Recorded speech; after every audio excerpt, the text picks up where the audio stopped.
मध्य प्रदेश की राजधानी भोपाल से लैंड जिहाद का मामला सामने आया, जहां जिहादियों ने सारी हदों को पार करते हुए गांधी मेडिकल कॉलेज में चोरी छिपे रात के अंधेरे में एक अवैध मजार का निर्माण कर दिया और उस अवैध जिहादी मजार का निर्माण मेडिकल कॉलेज के शवगृह के पास किया गया है। लेकिन जब हिंदू संगठनों ने इस जिहादी हरकत को देखा तो तुरंत इसका विरोध किया और अवैध मजार को ध्वस्त करने के लिए प्रशासन को ज्ञापन सौंपा। हिंदुओं का कहना है कि इससे पहले भी भोपाल में कई जगहों से अवैध मजारों के निर्माण की खबरें सामने आती रही, तो ऐसे में इन जिहादी विचारधारा वाले लोगों के खिलाफ सरकार और प्रशासन को सख्त एक्शन लेना चाहिए। ओवैसी की पार्टी AIMIM के मुस्लिम नेता इम्तियाज जलील ने एक बार फिर अपनी जुबान से जहर उगला है।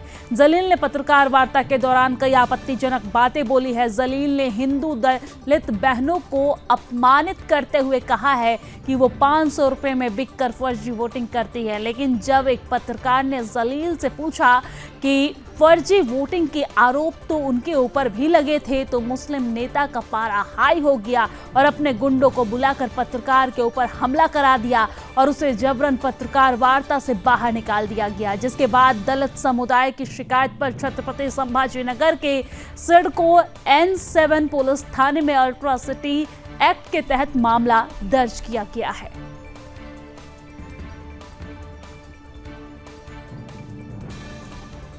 उत्तर प्रदेश के मेरठ में जिहादियों ने लैंड जिहाद करने के लिए अवैध मजार बनाने का प्रयास किया है। दरअसल थाना कंकर खेड़ा क्षेत्र के दिल्ली देहरादून हाईवे NH58 के नजदीक लैंड जिहादियों ने अवैध मजार का बीजारोपण कर दिया, जिस पर हिंदू समाज के लोगों ने आपत्ति जताई और मेरठ के DM को भी अवगत कराया। लेकिन प्रशासन ने अभी तक इस मामले में कोई कार्रवाई नहीं की है, जिसके बाद हिंदू समाज में काफी आक्रोश देखने को मिल रहा है।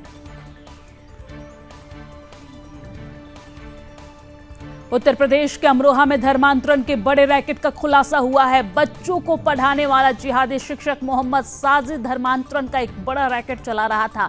दरअसल अमरोहा में ये जिहादी पकड़ा गया, जिसने नाबालिग हिंदू लड़की को मुस्लिम बनने के लिए 1 लाख रुपए का ऑफर दिया था और इसके साथ ही कट्टरपंथी साजिद उस नाबालिग लड़की पर मुस्लिम बनने के बाद निकाह करने का दबाव भी बना रहा था। बात न मानने पर लड़की को फेल करने की धमकी दे रहा था। लेकिन जब मामले का खुलासा हुआ तो पुलिस ने मुकदमा दर्ज कर कट्टरपंथी जिहादी को गिरफ्तार कर लिया है।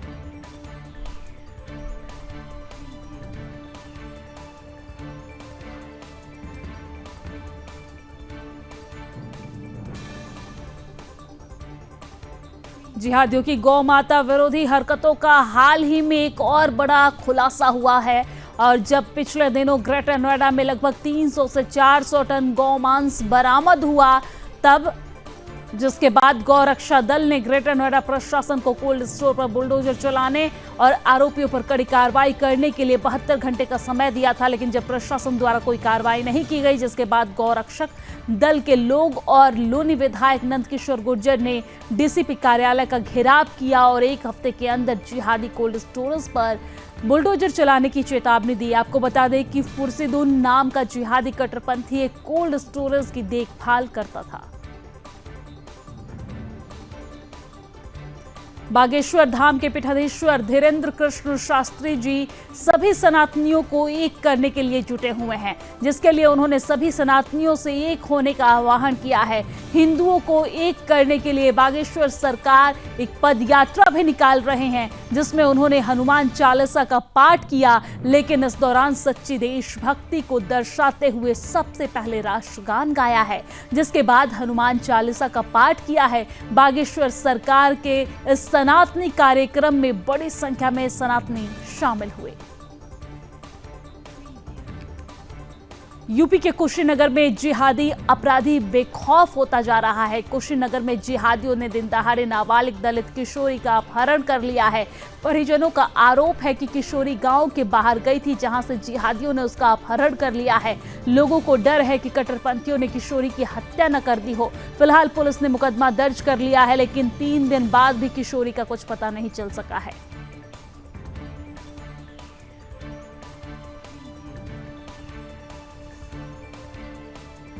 मध्य प्रदेश के सीधी जिले के बाहरी क्षेत्र में ईसाई मिशनरियों ने धर्मांतरण का धंधा जोरों शोरों से शुरू कर दिया है, जिसकी वजह से लगातार ईसाई धर्म में जाने वालों की संख्या बढ़ गई है। धर्मांतरण के लिए लोगों को पहले विशेष प्रार्थना के नाम पर घर में बुलाया जाता है और लालच देकर गरीबों और दलितों और शोषित वर्गों के लोगों को हिंदू से क्रिश्चियन बना दिया जा रहा है। मामला खुलने के बाद हिंदू संगठन में काफी आक्रोश दिखाई दे रहा है। हिंदू संगठनों की मांग है कि इन मिशनरियों पर जल्द से जल्द लगाम लगाई जाए, कार्रवाई की जाए।